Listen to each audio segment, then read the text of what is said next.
We are way off my rules tonight. Mr. Craig. Thank you. President Lucy, rest of the members of CBTU, thank you for having me this evening. It's been very interesting to listen to my co-panelists here this evening talk about why we're where we're at. It's not an easy topic to talk about. As my sister mentioned, especially when you're dealing with family members and loved ones, neighbors who are losing things left and right, jobs, the job loss, we all know is just an incredible situation that we're all facing, we're all going through. But I want to take a different route. Don't want to dwell on too much about where we are or where we've been, but to talk about solutions, making sure we're on the right path to recovery. As we've talked a lot about President Obama and some of the policies that he's enacted and working towards to make sure we get out of this mess that we're in together. One of the things that I'm proud to be a part of with the Alliance for American Manufacturing is, this is an organization that is dedicated to finding solutions to the problems. And one of the biggest problems that we face is simply the erosion of the American middle class. We all hear that term a lot, but what does that mean? That means that our manufacturing base has gone down the tank. It's gone down the tank because of a lot of factors, but let's talk about the factors that we can control.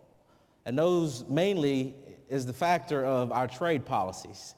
We're not on a level playing field when we talk about trade, manufacturing, and jobs in this country. One of the biggest factors, adverse effects of this is our role, our relationship with China. It's impossible. We can find solutions, talk about solutions all day long, but until we level the playing field that we're playing on, as someone mentioned earlier, if you don't know the rules of the game, then it's hard to play the game. But I want to add something to that. If the rules aren't fair in the game, it doesn't matter how hard you play, you can't come out with the same outcome.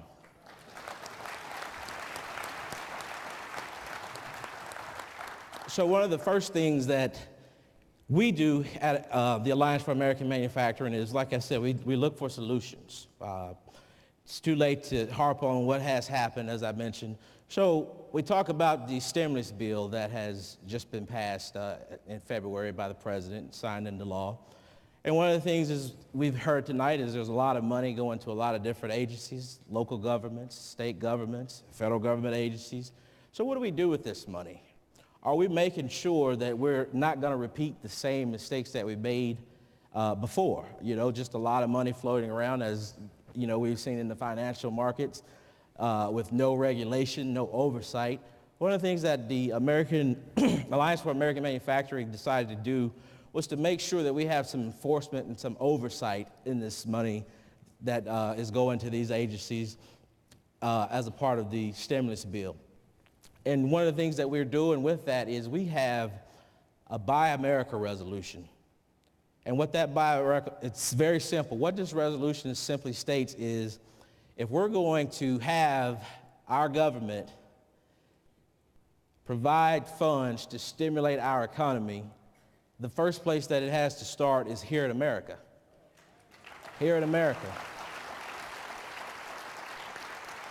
We can't give our local governments and state governments an option of providing funds designed to help our economic situation get better and let them continue to buy products that are made offshore while thousands and thousands and thousands of our relatives, our co-workers, our neighbors, loved ones are being laid off and put out of work. And one of the big things that we are missing the point on sometimes is we hear the word layoff, and layoff traditionally has been a temporary fixture. You're laid off for some period of time. You've got some sort of benefits that are coming to you through unemployment, and that's not the case anymore. What we're looking at, we use the term layoff, but we're looking at, I like to say, destruction, because a lot of these jobs aren't coming back, and a lot of these companies aren't telling you that they have no intention of bringing these jobs back. So we have to understand the terminology that we're also discussing. And back to the resolution, I want to say that it's been successful. It's a nonpartisan effort across the country. One of the things that's unique about the Alliance for American Manufacturing is the coalition that it's comprised of.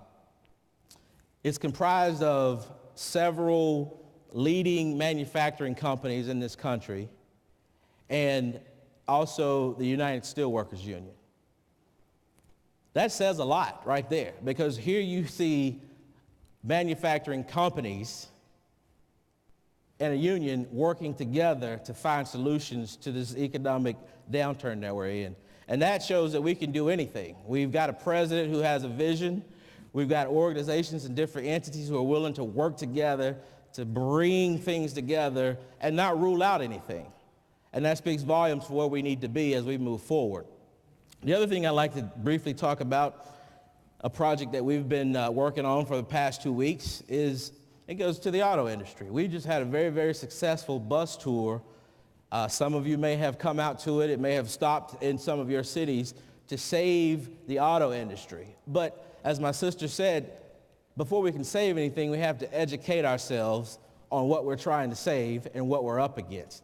You know, when we hear the term the auto industry is gone or it's leaving or it's in trouble, we oftentimes don't think of exactly what that means. But it just doesn't mean that something's going to happen to a plant, a GM plant, a Chrysler plant, or a Ford plant where the car is assembled and made. But we have to start thinking in terms of how this affects whole communities. Because there's a glass plant somewhere that makes the windows to go in the car. There's a rubber plant that makes tires that goes in the car. There's an electronics plant or facility that makes the electronic devices that control things. And all of us may not work in the auto industry per se, but we're all connected to it in some way. And these are the things that we need to start thinking about and start addressing. And the people in Washington, D.C., the people in your state legislators, your local governments need to hear this. And we are the voices collectively that have to deliver this message.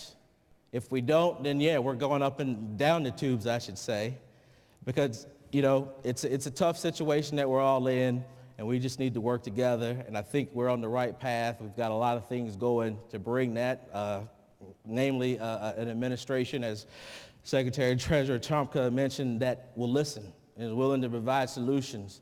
So I thank you for your time. It's been great.